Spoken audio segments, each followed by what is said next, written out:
Bienvenidos a otra edición de Voces Inquietas. Este es uno de los 3 episodios con los que damos inicio a nuestra primera temporada, en las que conversaremos, entre otras cosas, sobre 3 temas que me apasionan. Las habilidades blandas, que son muy demandadas actualmente en los entornos laborales, además de ser imprescindibles en la vida cotidiana, pero por otro lado también hablaremos sobre innovación política y los cambios en la sociedad, además por supuesto del desarrollo sostenible y todas las transformaciones que esto implica. Juntos veremos de qué van todas estas cosas e incluso cómo podríamos aplicarlas en nuestra vida diaria. Quien te habla, Carlos Eduardo Vargas, te invita a formar parte de esta experiencia en la que viviremos y aprenderemos cosas maravillosas juntos. Te adelanto que en este episodio hablaremos un poco sobre uno de los proyectos sostenibles mejor posicionados del 2018 y tendremos la oportunidad de escuchar a Jean Cloutot, que también nos dará luces sobre este tema.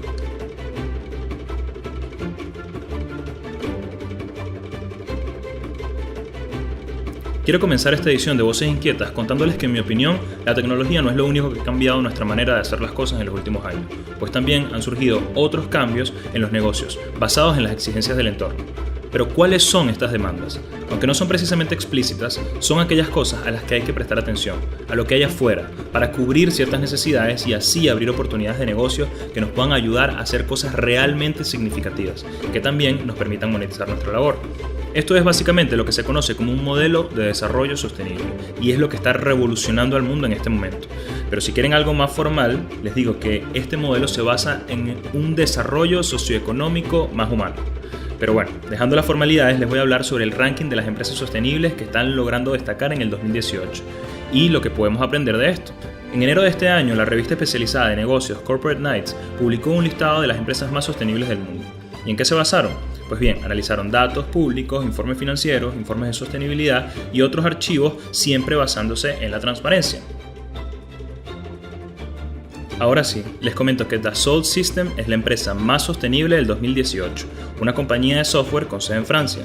Como dato curioso, Natura, empresa brasileña de fabricación de cosméticos, es la número 1 de Latinoamérica de este listado. De hecho, es la única del continente que logró posicionarse. Pero entonces, ¿por qué Dassault Systèmes es la más sostenible del año? ¿Qué es lo que están haciendo bien? Se los dejo en unas simples claves. La empresa afirmó poco después de empezar las operaciones que su objetivo era ayudar a la industria a desarrollar productos que impulsen la producción, la naturaleza y la vida. ¿Qué ocurre con esto? Al definir esta meta, ya la empresa está tomando un camino diferente y definido a la hora de hacer negocios. No solo es hacer negocios, es aquí donde se empiezan a hacer cosas más grandes y provechosas en el entorno. Continuamos. Una cuarta parte de los ingresos de esta compañía proviene de energías limpias y sus esfuerzos están concentrados en los objetivos de desarrollo sostenible. Su plataforma de software 3D permite a sus clientes visualizar el diseño de los productos creando prototipos 3D y simulando su uso antes de hacerlos realidad, en vez de prototipos físicos. ¿Y con qué se come esto? Este mecanismo funciona así para ahorrar los recursos de la empresa y los recursos medioambientales. Por otro lado, la empresa también es líder de innovación y reconocida por su proporción de salario entre el director ejecutivo y el trabajador promedio, entre el liderazgo, la diversidad y los impuestos pagados. Definitivamente, vale la pena seguir de cerca el caso de esta empresa y evaluar cómo podemos aplicar estos atributos a nuestro modelo de negocio para hacerlo más sostenible. ¿Tú tienes otra idea? Escríbeme a nexo@ideasinquietas.org o a través de mi cuenta @carlosvargas93 y coméntame qué otras cosas van de la mano con el desarrollo sostenible.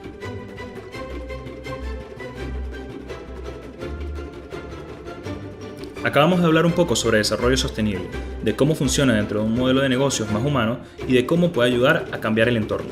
Pues bien, en esta edición de Voces Inquietas tenemos la oportunidad de escuchar a un maestro de la inspiración que domina este tema como nadie. Se trata de Jean Cloutot, el mago de los sueños de Origami, una red social con sello venezolano para compartir y monetizar tus sueños. ¿Cómo pasa esto? Dejemos que Jean nos lo explique.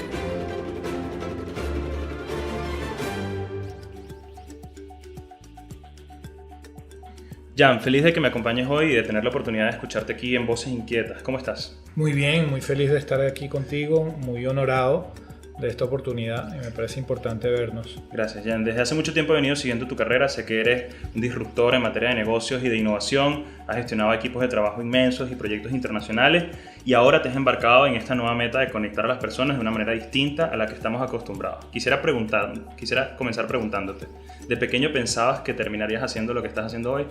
Creo que empecé de pequeño.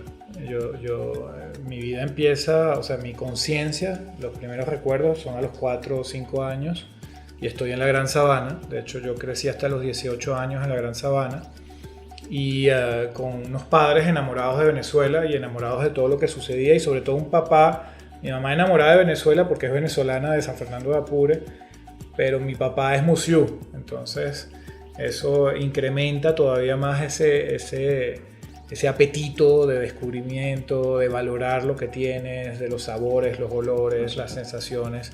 Entonces, eso fue el tema de la Gran Sabana y sí, desde ahí yo empecé, creo que a los 6 años había creado mi primera asociación. Entonces, mis primeros miembros eran mis hermanitos. Okay. Y luego, ya muy joven, a partir de los 12 años, ya había creado Jóvenes para la Investigación Científica, que es una organización que me acompañó hasta los 19, 20 años. Entonces, Jóvenes para la Investigación Científica organizó, de hecho, en el 91 una expedición entomológica en el Alto Caura. Okay. Y descubrimos una especie nueva. Y luego, en el 1992, traje un grupo de jóvenes europeos a hacer todo un assessment de lo que era el tema ecológico, el impacto del embalse de Guri, porque sabes que el embalse de Guri sepultó a 400.000 kilómetros cuadrados de selva, entonces había un impacto ecológico, inclusive se movió la placa continental. Entonces, bueno, esos temas están en mí desde muy, muy joven.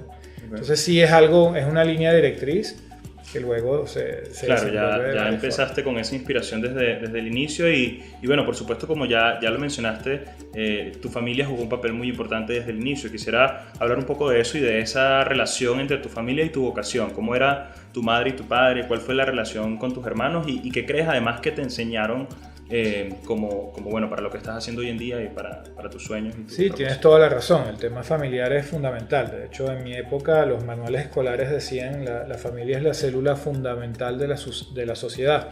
Y de hecho, para mí lo fue. O sea, ese apoyo permanente, también ese nivel de exigencia y la relación con tu círculo familiar es tu primera relación con la sociedad.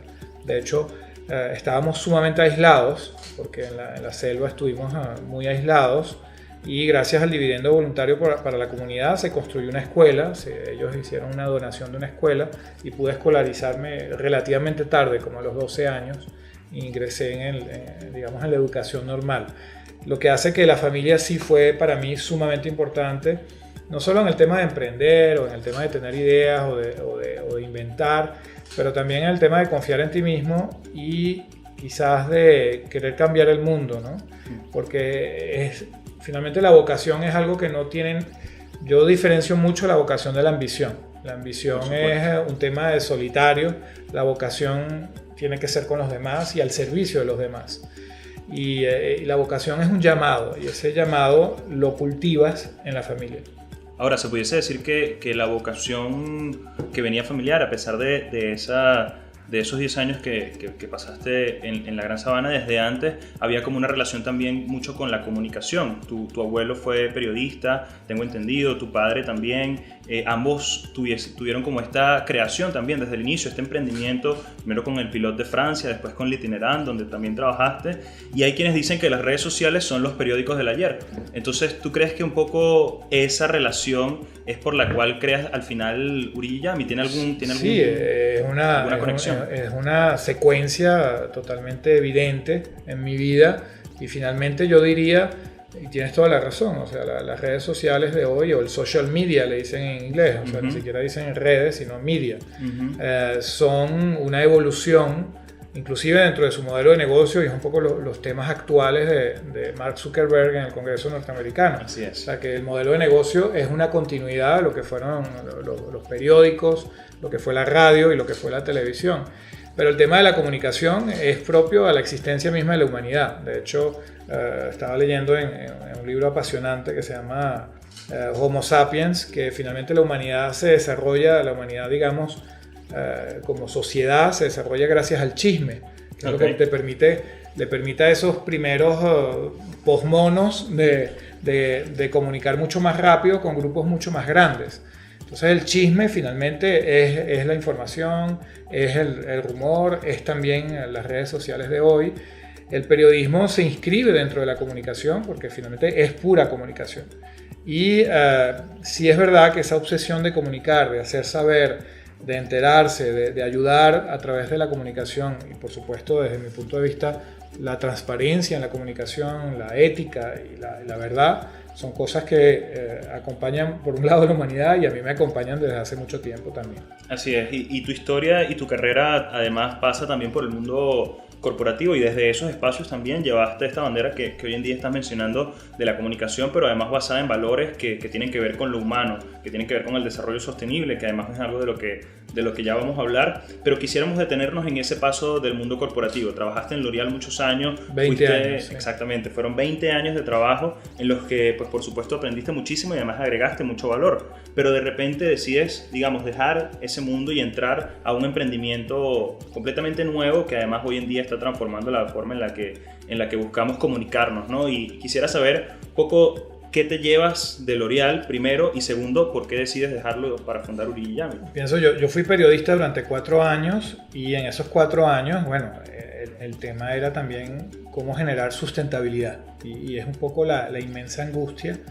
Pienso que mi padre cuando crea el itinerante para ayudar a los homeless, a la gente que está en la calle en Francia, vendiendo un periódico, un semanario en menos de, creo que en esa época, bueno, vamos a ponerlo a valor de hoy, era más o menos 60 centavos de euro y que el vendedor los pueda revender en 2 euros. Bueno, le permitía a él pagar la redacción, pagar a los periodistas, hacer una herramienta realmente informativa que vendieran estos homeless, darles también acceso al seguro social y luchar contra la fractura social. Entonces ahí fue un gran aprendizaje de la importancia de la sustentabilidad. Ingreso a L'Oréal buscando trabajo, buscando crear familia, buscando crecer, y, también a nivel personal. Y también buscando esa búsqueda de cómo generar el círculo cuadrado de impacto social y al mismo tiempo de sustentabilidad económica, que sigue siendo una angustia de muchos de nosotros, que es cómo escaparte del esquema, buscar donaciones filantrópicas y entrar en un esquema de sustentabilidad. Entonces, L'Oréal es una aventura de 20 años, o sea, para mí 20 años es la mitad de mi existencia y más de mi etapa adulta, imagínate. Son 20 años de viajes, de intensos, de descubrir muchísimas culturas. Estuve muchos años en Europa del Este, en todo el mundo árabo-musulmán, en Europa, en América del Norte y finalmente mi último cargo fue en Venezuela. Entonces todas esas culturas finalmente son gente que tú estás viendo. Estás construyendo equipos, estás asegurándote que estos equipos comuniquen bien, que la gente hable entre sí, que la cosa funcione. Entonces el tema fundamental de L'Oréal fue aprender a construir gente, a construir unidades de negocio y por supuesto que es un universo muy duro, totalmente orientado a los negocios, al profit y para nada, digamos, orientado al impacto social o a ayudar al prójimo o a disminuir la fractura social. Entonces, de una cierta forma, en L'Oréal sí voy descubriendo que yo tenía que poner a prueba mis capacidades de hacer las cosas no solo, de hecho nunca he trabajado solo, pero sí tomando una iniciativa mayor y dependiendo menos de tensiones, digamos, sí. Estas grandes corporaciones se parecen mucho a organizaciones muy políticas. Entonces, finalmente, mientras más vas subiendo, mientras más te vas acercando, digamos, a un círculo sumamente reducido de altísimos ejecutivos, ya los negocios no es lo que cuenta. Lo que cuenta es la influencia, es el impacto que tengas en la organización. Y eso a la larga agota muchísimo y a la larga genera una cierta frustración. De hecho, digamos, el 100% de la gente que empezó conmigo en L'Oréal, muchos son grandes amigos y todos compartimos esa inmensa frustración de no poder expresar completamente o tomar completamente el rumbo de ciertas iniciativas, de tomar la mano sobre los proyectos, porque son organizaciones muy grandes, muy pesadas. Pero si te llevas ese conocimiento del planeta y sí te llevas una cierta capacidad a relativizar también. Y en eso vamos al tema de Venezuela también, porque te permite relativizar, te permite ver que el mundo está en una situación sumamente grave y que finalmente los problemas que tú crees locales son problemas globales. Así es, así es. Bueno, y al final tú decides emprender Urigi Yami y quizás, te pregunto, ¿fue por esa frustración o quizás fue por algo más? ¿Cuál fue el papel también de tu familia en esta búsqueda de un nuevo propósito y cómo significó ese inocio, digamos, de algo completamente nuevo, ¿no? Desde cero prácticamente. Bueno, desde muy chamo, para mi padre, digamos, la gran angustia de él y quizás frustración era generar algo que permitiese a la gente de buena voluntad, a la gente que quiera hacer el bien sencillamente, sin ningún tipo de orientación política o religiosa, que es lo que más orienta a la gente, hacer el bien, pues hacer el bien, construir cosas, cambiar el mundo. O sea, sí cambiar el mundo porque el mundo no va bien. O sea, el balance del planeta desde que tenemos conciencia de seres humanos es catastrófico. Y ya sea el balance de lo que construyó el comunismo como lo que construyó digamos, el ultracapitalismo, ver el ultraliberalismo, es igual de catastrófico. Entonces yo con mi padre sí compartía muchísimo y con mi madre también ese balance. O sea, cuando el balance es negativo, eso significa que las cosas no están funcionando. O sea, cuando tú ves a 9 millones de pobres en Francia, solamente en Francia hay 9 millones de personas que se consideran clasificación pobres.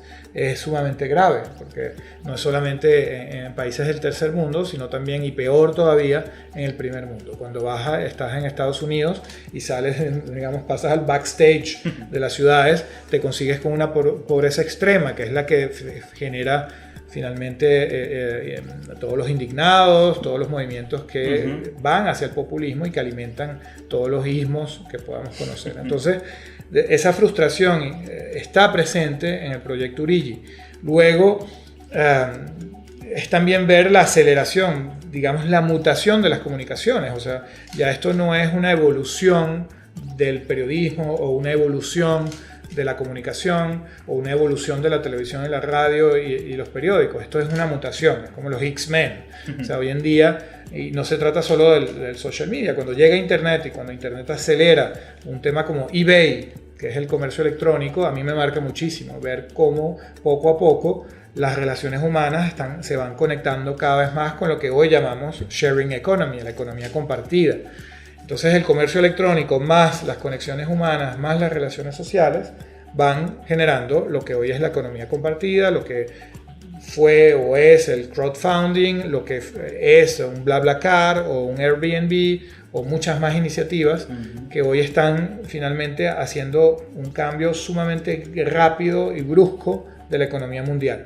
La economía compartida es algo que a mí me fascina, porque finalmente es decirte, cuando tú pensabas que conduciendo tu carro no ibas a generar ingresos, aparece Uber. Cuando tú pensabas que en tu casita o tu apartamento, no sé, se fue tu hija o cambió tu configuración, puedes subarrendar algo gracias a Airbnb. De hecho, Airbnb es muy activo en Caracas, de hecho en Venezuela. Tienen una oferta de Airbnb que nadie conoce, que es muy grande. Es impresionante. La otra vez estamos en Puerto Ordaz, le das a Airbnb y tienes muchas cosas que están presentes. Entonces, esa economía compartida está también en el ADN de Urigi. Y finalmente, el Urigi es decirte, bueno, cómo hacer que tu vida sea también parte de la economía compartida, no solamente los objetos, ni el transporte, ni el alojamiento, sino también tu existencia misma, o sea, todas las cosas que sabes, las cosas que has hecho, las cosas que quieres hacer, definen un valor no residual, finalmente definen quizás el salario del futuro. Entonces ese es Urigi. Es muy interesante cómo desde un poco quizás esas frustraciones o esas inquietudes, me gustaría verlo así también, que tuvo tu padre al principio y que hoy en día tienes tú, ahora se transforman pues en un emprendimiento, en tomar acción y en generar un modelo completamente disruptivo y además de disruptivo pues muy humano, que es lo que tú estás mencionando, y de ahí pues vamos al tema del desarrollo sostenible, que es un poco eso, ¿no? Es el desarrollo desde lo humano y cómo no sacrificamos las generaciones del futuro por el desarrollo que estamos generando hoy. Entonces, ¿qué es Origin Yami y cuál es su relación también entonces con ese tema del desarrollo sostenible que tú lo dijiste, desde el itinerante de tu padre ya había un modelo de sostenibilidad, inclusive sin llamarse sostenibilidad, pero ahora pues tú lo tomas como bandera. ¿Cuál es ese significado que le das a eso y a Origin? Sí, espero que el ecosistema, lo que plantea Origin no sea una iniciativa aislada. De hecho no lo creo que está en Patreon, hay otras iniciativas que están en el ecosistema, el mismo Steemit está posicionando eso de una forma más fría. Origin es verdad que es la primera vez en donde tú puedes plantear el futuro en las redes sociales, en donde puedes publicar el futuro, tu futuro, el futuro de tu NGO o el futuro de tu autofundación o de tu fundación. O sea, es muy, muy grande. Y es verdad que la idea es un poquito esa noción del italiano, del español, que vivían de sus rentas o que viven de sus rentas, que hacían un edificio, iban arrendando o vendiendo cada uno de los apartamentos, de los pisos. De la misma manera, el proyecto Origin es hacer que tu vida, sea como ese edificio. Entonces tú, finalmente, las cosas que vas experimentando tienen un valor intrínseco muy grande para aquellos que las quieren experimentar o que las quieren compartir contigo, y esa transacción es el modelo de negocio de Origin. Y esa transacción, Origin se alimenta del 10% de todas las transacciones, ya sea donaciones a proyectos, ya sea adquisición de contenidos a través de las historias, y finalmente tú creas tu propio Netflix sobre tus experiencias. Tú creas tu propia fundación si es un proyecto, digamos, a impacto social, de inversión social, de ayudar a los demás, o si es un proyecto personal, pues finalmente creas tu propio crowdfunding con la velocidad, y es lo que quisimos, irse a la velocidad de un Instagram, algo que sea fácil, algo que sea inmediato, porque estamos en una época en donde tu interacción digital debe ser inmediata. Sí. Entonces, cada vez más, ahorita acabamos de lanzar el factor de potencial, que es justamente decirte que una persona que tú la ves tirada en la calle, que ha perdido su empleo. Yo pienso muchísimo en algo que hablamos mucho de la pobreza y poco de finalmente el tobogán o la fractura social, que es algo terrible. O sea, cuando tú vas perdiendo tu empleo, tu cuenta bancaria, ya no pagas tus impuestos, poco a poco eres quebrado y eres psicológicamente apartado, y finalmente tú ves personas que han sido ingenieros o altísimos ejecutivos tirados en el metro de París o de Nueva York, y eso es terrible y asusta. Entonces finalmente esa persona sigue teniendo ese edificio de experiencias, ¿por qué no de sueños y de proyectos o de deseos frustrados? Y finalmente hay que ayudarlo, y es eso, es poco a poco. Empezamos con los dispositivos móviles, ya somos universales, en cualquier cyber tú puedes tener Origin a nivel mundial, y finalmente hacer que ese planteamiento, que una persona que cree que lo perdió todo, que cree que no tiene nada, pueda generar ingresos, pueda generar un ciclo económico. Entonces, por supuesto, estamos empezando, llevamos de verdad solo 3 meses al aire, de verdad, hay 10.000 personas conectadas hoy, o un poco menos, 9.600, pero este mes llegará a las 10.000. Claro que sí. Y bueno, son ya 700.000 interacciones, las transacciones no se detienen, o sea, la cosa está empezando, pero sí es querer participar a un ecosistema del cual tú también haces parte, del cual también esa inquietud general que tenemos nosotros. Yo diría que decidas o no de ser millennial es una decisión. Como decía mi hijo, había millennials en los años 60 también, entonces había gente inquieta. El ser inquieto, el no ser conformista, el ser militante es también, y el querer cambiar el mundo es una inquietud muy importante que está en este proyecto. Así es, y bueno, es maravilloso ver cómo aquí en Venezuela también hay muchos círculos cuadrados, como tú lo dijiste, que están generando valor, y que Origin es una plataforma para mostrarlos al mundo y para demostrar que sí se puede y que se están haciendo cosas maravillosas. Pero además me interesa muchísimo el concepto que viene detrás y la narrativa que viene, pues un poco del tiempo, también de la familia y de cómo el pasado se conecta con tu presente y con tu futuro. Y hacia allá, bueno, más allá de que nos expliques un poco más de eso, también me gustaría preguntarte un poco, ya para cerrar, las últimas 2 preguntas. Una, sería, ¿qué le dirías al Jan de 10 años que está en la Gran Sabana? Si pudieses hablar con él hoy o si pudieses enviarle una carta, ¿qué diría? Pero además, ¿cuál sería también el mensaje para el Jan de dentro de 20 años? ¿Dónde va a estar ese Jan y qué va a estar haciendo? Bueno, el Jan del pasado que hay que seguir cultivando, porque sí, está en la visión de Origi que el pasado sigue sucediendo y por eso debes cultivar el pasado constantemente, debes buscar raíces, debes trabajar la cultura, debes leer, debes escuchar música. El pasado sigue sucediendo para bien y para mal. Entonces a ese Jan le diría, mira, no se te olvide que lo que estás viviendo va a seguir sucediendo toda tu vida. O sea, esas cosas que estás experimentando, ese compartir con tus padres, o sea, sigue sucediendo, pero también la vida no es eterna. O sea, tú tienes un 0 a 100, por decir algo, un 0 a 100%, un 0 a 100 años, que finalmente todos sabemos que no es un 100%, que es menos.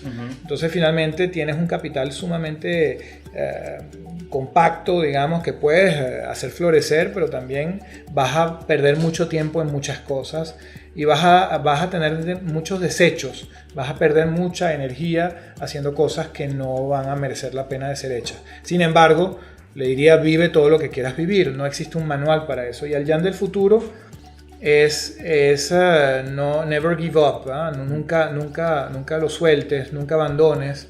Yo pienso que el secreto está en no abandonar el curso de lo que estás haciendo. Y es un poco el tema del invariable. Cuando tú defines una misión en tu existencia, en tu vida, debes buscar tu invariable. Y a nivel de visión estratégica, no confundir el invariable con grandes objetivos y temas tácticos.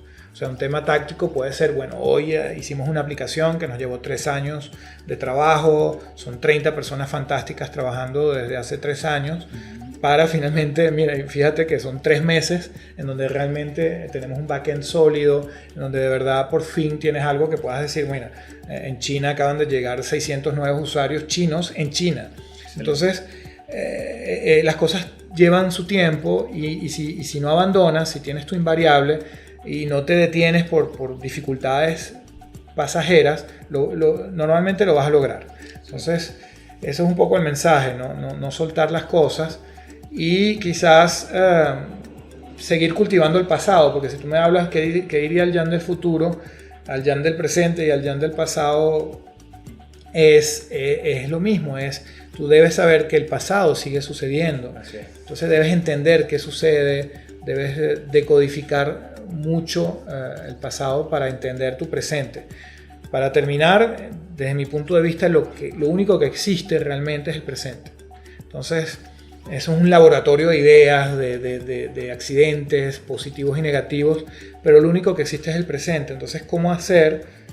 Origi ayuda a ponerlo bajo una presión positiva y a crear brechas. Entonces, si tú entiendes que yo crecí en la Gran Sabana y entiendes que estamos haciendo algo de impacto mundial, finalmente entiendes inmediatamente el por qué Venezuela, porque es un acelerador de partículas, porque lo que sucede en Venezuela ya está sucediendo a nivel mundial de una forma quizás menos rápida, pero lo que estás viendo en Venezuela le va a pasar al mundo entero. Estuvimos en San Francisco hace poco y vimos a una gente que está haciendo refugios antiatómicos. Y no es porque están esperando una bomba atómica, es porque temen barriadas, temen invasiones de gente muy resentida o que tienen una necesidad gigantesca y verse invadidos por masas de gente en estado de pobreza. Entonces, imagínate tú, están haciendo refugios antiatómicos para protegerse de la pobreza. Bueno, ya última pregunta, sería un poco más en el plano de la diversión, de conocerte un poquito más. ¿Cuál es el sueño de Jean Clouteux? Bueno, mi sueño es divertirme haciendo el bien, es divertirme y ser sustentable, quiere decir poder pagar el alquiler de la casa cada mes ayudando a los demás y poder finalmente actuar. Ese es mi sueño fundamental, poder poner bombas de agua en el desierto para los Tuareg o trabajar el tema de la pobreza en Somalia o en Eritrea. Para mí el tema de la pobreza es fundamental, de hecho es el único tema. Hablamos mucho del calentamiento global, de que se están fundiendo los polos, los dinosaurios desaparecieron y no había seres humanos, entonces catástrofes ecológicas va a haber y seguirá habiendo.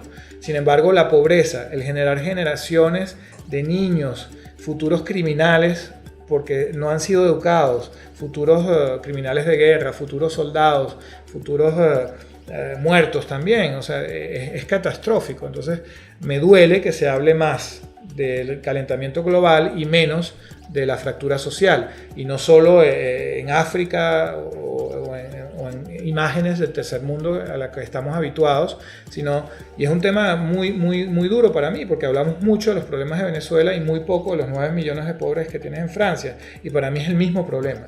Entonces sí, mi sueño es participar a combatir la pobreza y también a feminizar un poco el mundo, que es un tema de balance, es un tema de equilibrio, no es un tema de ser feminista como en los años 70, pero sí debemos feminizar las ideas, feminizar la gerencia. No es un tema de género, de hecho, es un tema de forma de pensar. Y pienso que la humanidad tiene mucho que ganar en pensar de manera más femenina. Ese es mi sueño. Bueno, ya escuchamos a nuestro invitado Jean Cloutot, un pensador estratégico que está haciendo aportes increíbles, como ya lo escucharon, no solamente en Latinoamérica, sino también en Europa, África, Asia, generando un valor agregado importantísimo, y por eso nos complace muchísimo tenerlo en este espacio. Jean, muchísimas gracias por estar con nosotros en Voces Inquietas. Definitivamente increíble esta entrevista, y cuéntanos cómo y dónde te podemos buscar en redes sociales. Me pueden conseguir en todas partes, Jean Cloutot, Clauteaux, Clauteaux, y Uriji Hami, que significa caminar en la selva, porque estamos en la casa de la doctora Inga, que fue una antropóloga y doctora que visitó los Yanomami en los años 60 y escribió el libro Uriji Hami. Y Uriji significa en Yanomami la selva, eso que está allá afuera, que puedes compartir con otros seres. Y literalmente para decir Caracas dicen Uriji, Caracas, para decir Venezuela dicen Uriji, Venezuela, y para decir Internet pueden decir Uriji también. Así es. Entonces, bueno, este fue Uriji Voces Inquietas. Gracias, Jean, y gracias a los que nos escucharon. Muchas gracias, Carlos. Ya culminó esta edición de Voces Inquietas, en la que aprendimos sobre una de las tendencias actuales de negocios que está cambiando la manera en la que las empresas se desarrollan, pero sobre todo la forma en la que se relacionan con el entorno. Y es que, aunque quizás suene utópico, las demandas del ambiente y las necesidades más humanas son ahora un potencial nicho para los negocios de hoy en día, y es necesario prestar atención a estos cambios. Nos toca despedirnos, pero venimos con más en los siguientes episodios. En el equipo de Voces Inquietas estuvo Gabo Núñez en el departamento creativo, George Calderón en la imagen y el sonido, Bárbara González en los guiones y Andrea Velasco en la producción. Yo soy Carlos Eduardo Vargas y esto fue otra edición de Voces Inquietas. Si te gustó el episodio, te invito a que te suscribas al podcast y te mantengas atento de los próximos episodios de esta temporada, pues más adelante hablaremos a profundidad sobre otros de los temas que me apasionan y estaremos transformando nuestra realidad a través de la inquietud de las ideas. Nos vemos pronto.